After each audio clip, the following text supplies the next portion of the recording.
Sister friends எப்படி இருக்கீங்க எல்லோரும்? நான் நல்லா இருக்கேன். இன்றைக்கி எதுவுமே வீடியோ எடுக்கலை. வீடியோ எடுக்கிற மாதிரி எதுவுமே இல்லை. என்ன செய்ய, இப்படி தான் குரங்கு மாதிரி குத்த வச்சுக்கிட்டு உட்காந்துருக்கோம். இந்த குளிர் வந்தது. ஆனால் வேலையே எங்களுக்கு டல்லாகிட்டு பாருங்க.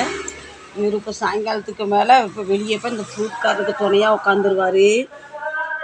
ஃபேன்லாம் பெருசாக எதுவும் வர்றது இல்லை. இல்லைன்னா இந்த நேரம் கொஞ்சம் நல்லா வேலை இருக்கும்.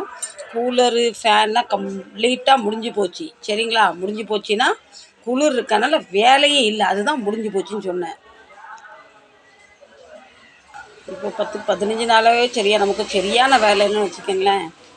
அவர் உட்காந்து போர் அடித்து அவருக்கு உட்காந்து முட்டி வெளி வந்துட்டோம்னா அப்படியே போயிட்டு ஃப்ரூட்கார்ட்ட போய் துணைக்கு நிற்காரு. இருட்டாக இருக்குது, தெரியுதா உங்களுக்கு? அவர் நிற்கிறது ஒரு பச்சை சட்டை தெரியுதுதா இல்லையா?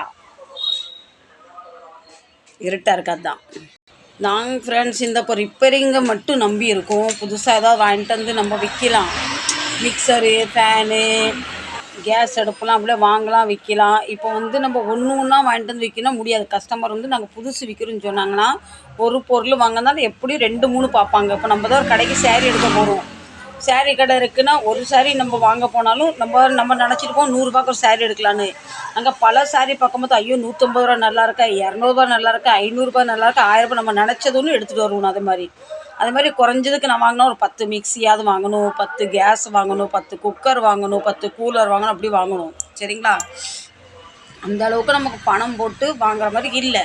கொரோனாவுக்கு முன்ன எல்லா கடைக்காரங்களுமே கடனுக்கு கொடுத்துட்டு இருந்தாங்க. இந்த கொரோனா வந்தது பாதி பேர் கொரோனாவில் செத்து போயிட்டாங்க. பாதி பேர் ஊரை விட்டு ஓடி போயிட்டாங்க. பாதி பேர் வாங்கின கடை எனக்கு வருமானம் இல்லை, நான் எப்படி கொடுப்பேன்னு சொல்லிட்டாங்க. அதனால் யாருக்குமே பெருசாக எதுவுமே கடன் கொடுக்கறது இல்லை. அது அவங்கள சொல்லியும் குத்தம் இல்லை. கொரோனாவில் எங்களுக்கும் ரொம்ப லாஸ்.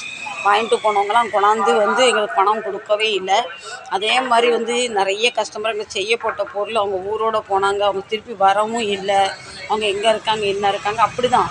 அதனால தான் இப்போ இந்த கொரோனா மேட்ரு எதுக்கு இதில் வந்ததுன்னா, புதுசு வாங்கணும்னா நமக்கு கொஞ்சமாவது ஒரு 1,00,000 ரூபாய்க்கு நம்ம பொருள் வாங்குகிறோன்னா அட்லீஸ்ட் நம்ம கையில் 50,000 கொடுத்தாவது 1,00,000 ரூபாய் ஜாமான் கொடுத்துட்டு வாரம் கணக்கு பண்ணுவார். நம்மள்ட்ட அந்த ஆப்ஷனே இல்லை.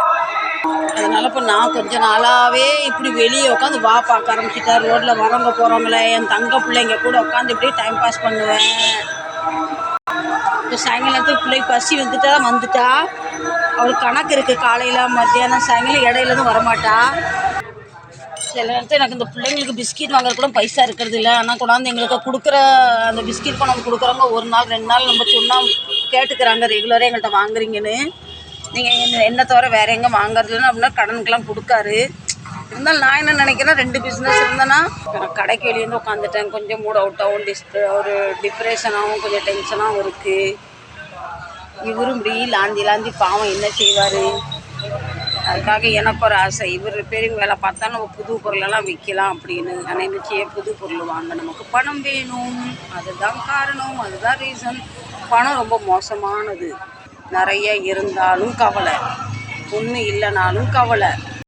பணம் இருக்கவன்கிட்ட போய் அடைஞ்சிக்கிட்டே போகுது, இல்லாதவன்கிட்ட சேரவே மாட்டுக்கு. இப்போ எங்களுக்கு இப்போ நான் ஏதாவது புதுசாக எதுவும் விற்கிற மாதிரி இருந்திருந்தா நான் அதை விற்று சேல் பண்ணியிருக்கலாம். இவர் ரிப்பேரிங்களை பார்த்துருப்பாரு. இப்போ அதுவும் நமக்கு இல்லை பிஸ்னஸ். அது இப்போ எங்கள் கோவில் எங்கள் ஊரில் இந்த பாட்டு சத்தங்கக்கா 10 நாளாக ஒரு கீர்த்தனை பஜனை ஒரு சிலை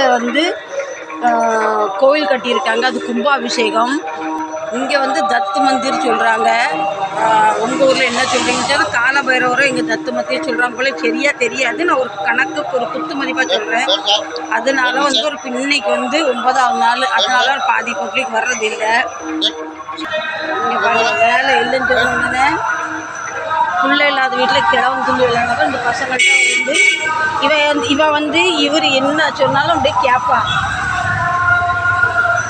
ஆனால் அவரும் ரொம்ப நவுந்து போய் வர வண்டியை எண்ண ஆரம்பிச்சிட்டாரு. என்றைக்குமே ஃப்ரெண்ட்ஸ் ஒரு பிஸ்னஸ் வச்சு நம்ம சமாளிக்க முடியாது. 2 பிஸ்னஸ் 3 பிஸ்னஸ் இருக்குன்னு வச்சுக்கோங்க. ஒன்றில் வருமானம் இல்லைனாலும் ஒன்றில் லாபம் இருக்குது அப்படின்னு. எங்களுக்கு இது ஒன்று ரிப்பேரிங் மட்டும் நம்பி நாங்கள் வாழ்ந்துக்கிட்டு இருக்கோம். வேறு வழி இல்லை. முந்திலாம் எப்படி எங்களுக்கு கடையில் நல்லா வியாபாரம் ஓடலைன்னா பெரிய பையன்ட்ட சின்ன பையன்ட்ட ஏதாவது நாங்கள் பணம் எல்லா நேரத்தில் வாங்குவோம். பசங்களும் கொடுப்பாங்க. இப்போ அவங்கள்ட்ட வாங்க முடியாத சூழ்நிலை இருக்கும்போது எனக்கு ரொம்ப ஒரு ஒரு ஏதோ மாதிரி இருக்குது, அவ்வளோதான். நான் பேசி பேசி பேசி கொஞ்சம் அப்படியே தெருவுக்கே வந்துட்டேன். சரி ஃப்ரெண்ட்ஸ், இந்த வீடியோ இதோட முடிக்கிறேன். இந்த வீடியோ பிடிச்சிருந்தால் லைக் பண்ணுங்கள், ஷேர் பண்ணுங்கள். எது இருந்தாலும் டெய்லி வீட்டுக்கு போடுறதுக்கு 300 மண்ணெண்ணெய் இது எனக்கு கண்டிப்பாக. பெட்ரோலுக்கு தினம் 300, இந்த பசங்களுக்கு தினம் 150 வருமானம் இருக்கோ இல்லையோ, இது வந்து ரெகுலர். வண்டியில் பெட்ரோல் போட்டால் தான் நாங்கள் வீட்டுக்கு போக முடியும். பசங்களுக்கு சாப்பாடு கொடுத்தாதான் பசங்க பசியாரு. இது ரெண்டுமே நான் சாப்பிட்றோன்னு சாப்பிட்லையோ, இது ரெண்டுமே வந்து கண்டிப்பாக வேணும். ஏன்னா வீட்டுக்கும் கடைக்கும் 1 மணி நேரம் ட்ராவல். நீங்கள் நினைக்கலாம் இவ்வளோ தூரத்தில் எதுக்கு வந்து நீங்கள் வியாபாரம் பண்ணுறீங்கன்னு. வீடு, சொந்த வீடு அங்கே இருக்குது. வீட்டை விட்டு இங்கே வர முடியாது. பல பிரச்சனை, பல இது. எல்லாருக்கும் வாழ்க்கையில் பிரச்சனை போகாமல் பிரச்சனை இல்லாத மனுஷனும் கிடையாது, கவலை இல்லாத மனுஷனும் கிடையாது. ஏதோ பணம் இருந்தாலும் கவலை இருக்கும், ஏதோ ஒரு பிரச்சனை. அதே மாதிரி என்னோடையும் சில பிரச்சனை இருக்குது. ரொம்ப நான் உங்களை போட்டு குழம்ப விரும்பலை. இன்றைக்கி வேறு எதுவுமே ரிப்பேரிங் வீடியோவும் இல்லை, சமையல் வீடியோ இல்லை. இந்த வீடியோ பார்த்து கண்டிப்பாக சப்போர்ட் பண்ணுங்கள். பெருசாக எது இல்லைன்னா கூட உங்கள் ஆதரவு எனக்கு கண்டிப்பாக வேணும். இப்படி நான் புலம்பிக்கிட்டே இருப்பேன், நீங்கள் பார்த்துக்கிட்டே இருப்பீங்களா, லைக் பண்ணிக்கிட்டே இருப்பீங்களா, சப்ஸ்கிரைப் பண்ணிக்கிட்டே இருப்பீங்களா. Tata bye bye. மீண்டும் நல்ல பதிவில் சந்திக்கிறேன். அதுவரை உங்களிடம் விடைபெறுவது உங்கள் Bhavani. Tata bye bye. Love you.